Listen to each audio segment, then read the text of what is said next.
নমস্কার বন্ধুরা, আমার চ্যানেলে আপনাদের স্বাগত। আজ আমি চলে এসেছি হাওড়া জেলায় অবস্থিত হাওড়ার বেলুড় মঠে।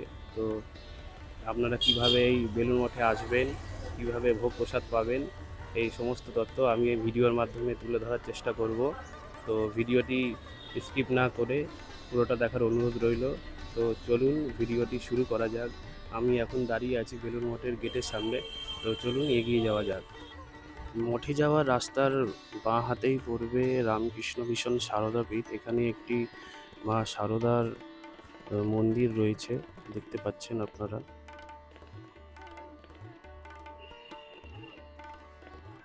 আমি এখন আছি বেলুড় মঠের মেন গেটের সামনে।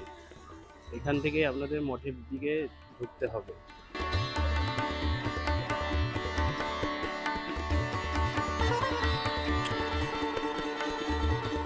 মঠের রাস্তাটা কত সুন্দর একবার দেখুন।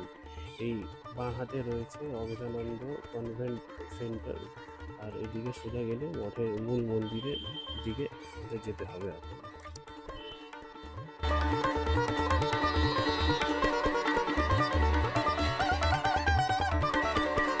কিছুটা এগিয়ে এসেছি, তারপরে এই রামকৃষ্ণ মিশন সংঘ মন্দির বলে একটা এখানে মিউজিয়াম আছে। তো এই মিউজিয়ামটা আপনাদের বাঁ হাতে পড়বে। এই সময়সূচি আমি ভিডিওতে তুলে ধরছি, আপনারা একটু দেখে নিন কষ্ট করে।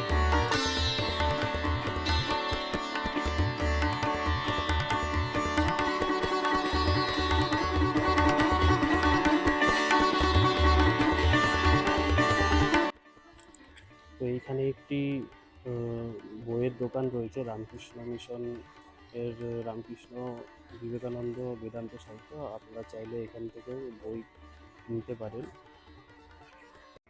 ধীরে রে না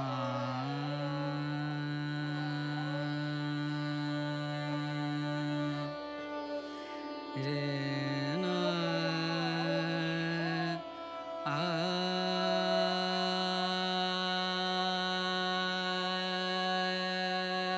রে দে না রে না।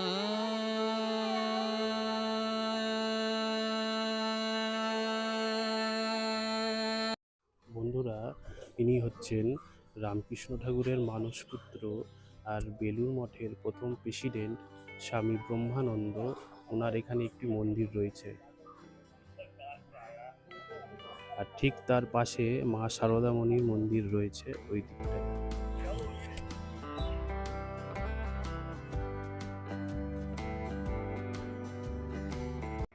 ধীরে রে না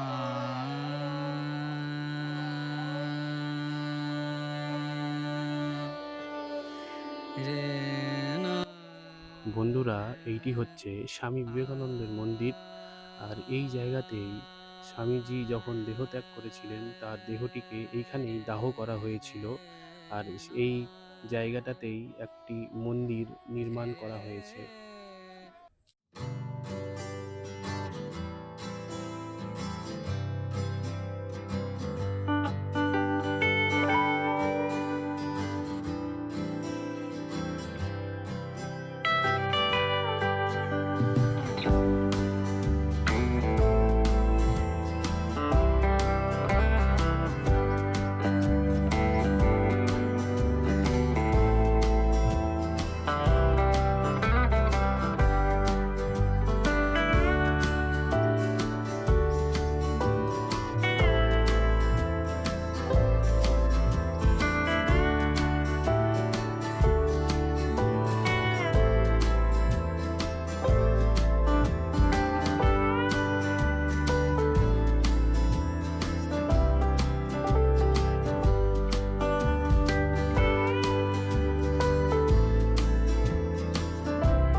1898 সালের ফেব্রুয়ারি মাসে আলমবাজার মঠ স্থানান্তরিত করে এই বাড়িতেই রামকৃষ্ণ মঠের তৃতীয় কেন্দ্রটি স্থাপিত হয়।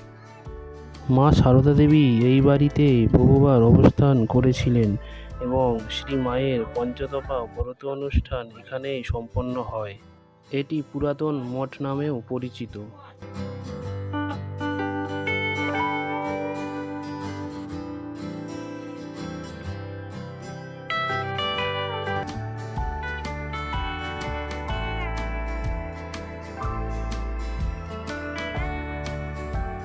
মঠে সকাল 8:30 থেকে দুপুর 12:30 অবধি ভোগের টিকিট দেওয়া হয়, আর সকাল 11টার সময় থেকে ভোগ খাওয়ানো শুরু করে দেয়।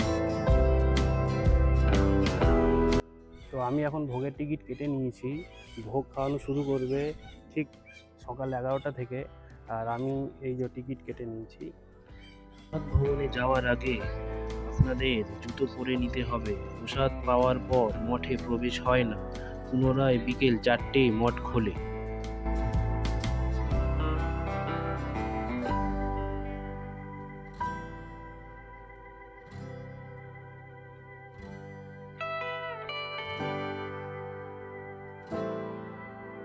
মঠে প্রসাদের কোনো নির্দিষ্ট মূল্য নেই, আপনাদের যা মনে হয় তাই দিতে পারেন।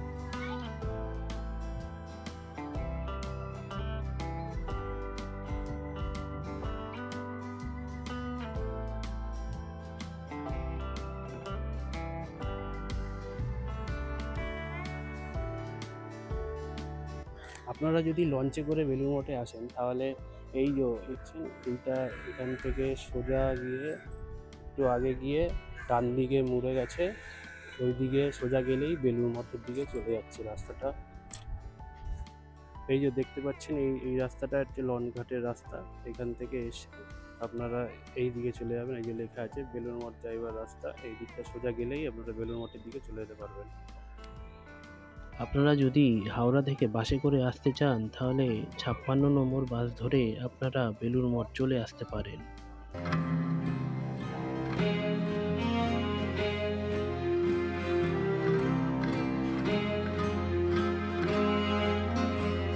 আজকের মতো ভিডিওটি এখানেই শেষ করছি। তো ভিডিওটি কেমন লাগলো অবশ্যই কমেন্ট করে জানাবেন, আর একটি লাইক দিয়ে দেবেন, আর চ্যানেলটিকে সাবস্ক্রাইব করে পাশে থাকবেন।